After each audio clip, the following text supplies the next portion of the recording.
This week for our choir camp, the theme that Nick chose for us was Star Wars. And whether you've seen all the movies, all the shows, or just seen a few, I think we can all say for certain that Star Wars lives up to its name. You've got the stars, and you've got a lot of wars. In the midst of wars, there's usually at least one person who has this sense that might makes right.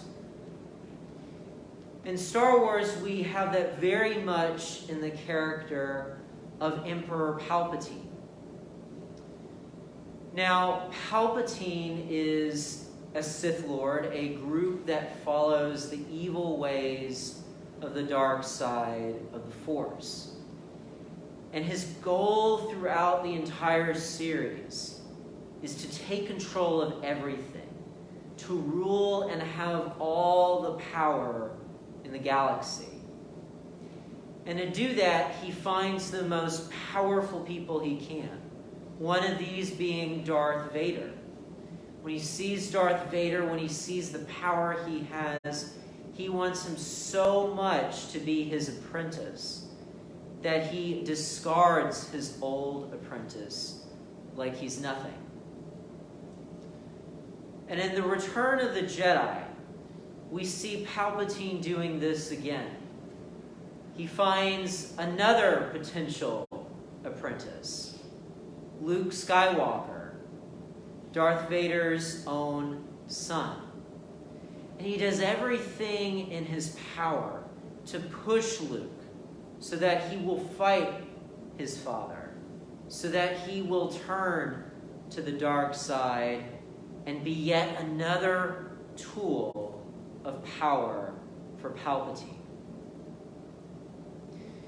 Now, what finally gets Luke over the edge, who's resisted him all the way through, is when in the middle of this fight with Darth Vader, as he's hiding to prevent himself from having to go up against his father, when his father says to him that maybe he can go and find Leia, Luke's sister, and maybe he can turn her to the dark side. And it's only then that Luke, out of anger, strikes ferociously at Darth Vader. He corners him and cuts off his arm with his lightsaber, leading Darth Vader to be defenseless. The Emperor at this point comes up saying, "Good, good." And he tells Luke to strike Darth Vader down and to fulfill his own destiny. Luke looks on at horror at what he's done. He realizes the harm that his rage has caused. And he looks down at his father's arm and sees that it's the same hand that he's cut off, that his own father cut off from his hand in the previous film. It's almost like he was searching for revenge. Luke sees this path and what it has to lead to. And he turns around and looks at the Emperor and says, "Never. I will never turn to the dark side." And he throws his lightsaber away and says, "I am a Jedi, like my father before me." And the Emperor says to him, "Very well," and says, "Then you will be destroyed." And out of his hands comes this force lightning that he strikes the defenseless Luke with, making him writhe in pain so that all he can do is beg his father for help. And at this point, Darth Vader stands up and he looks at what's going on. And it takes his son, helpless, to go past all the years of serving this evil man. And in that moment, he takes the Emperor, lifts him up as he himself gets struck by the very lightning that was striking his son.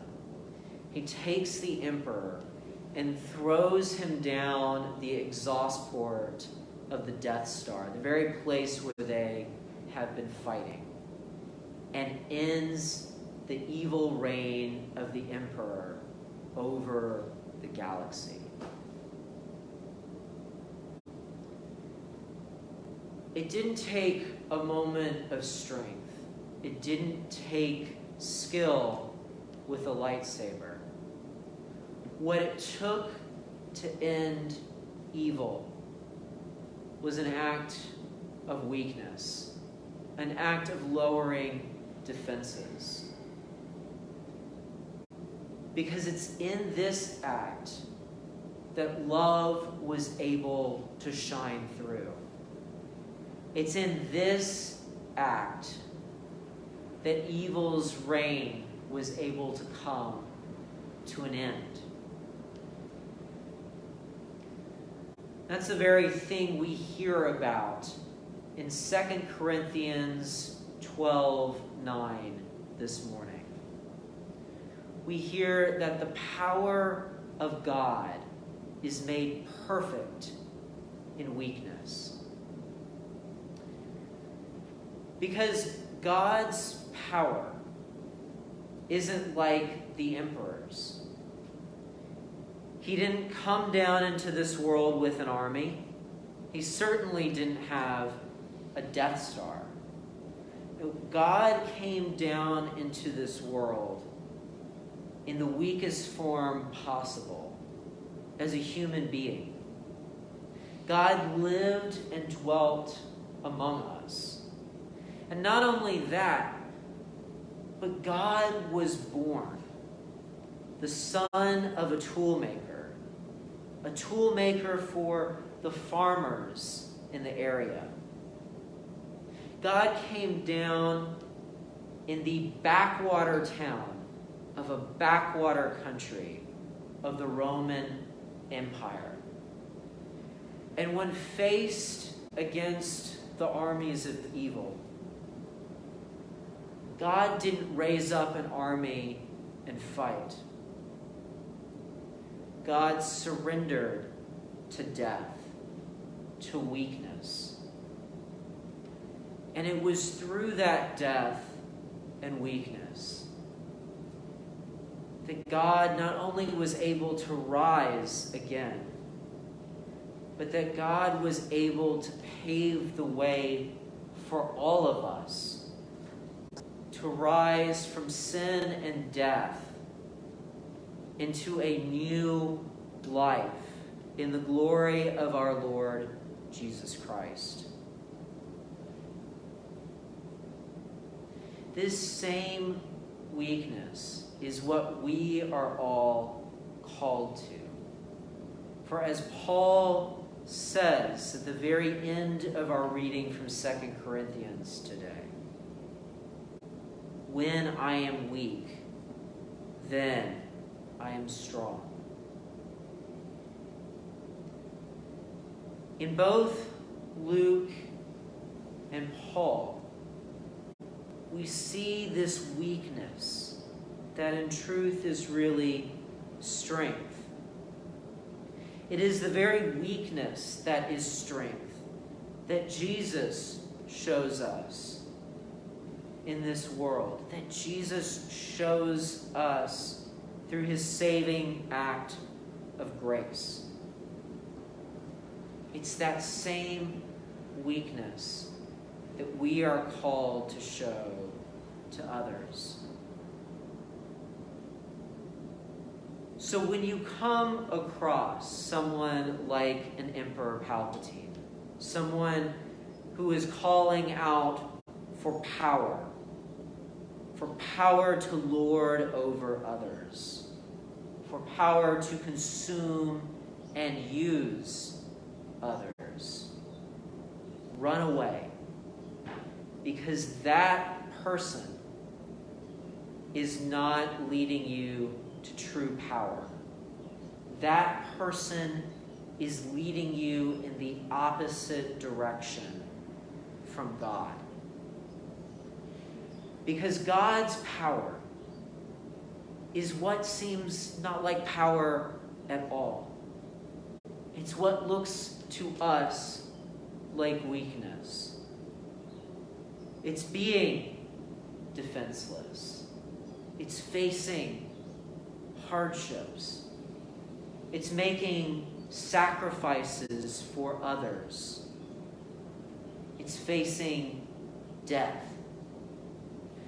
Because in all of these actions, we show our love for others. In all these actions, we show Jesus' love and what that love means for us. And just as Luke's love ended the reign of the evil empire, just as Jesus' love overcame sin and death, that power of love that seems weak has the power to make real and lasting change. It's the power to overcome evil and to let God have a place in our lives and within our hearts always.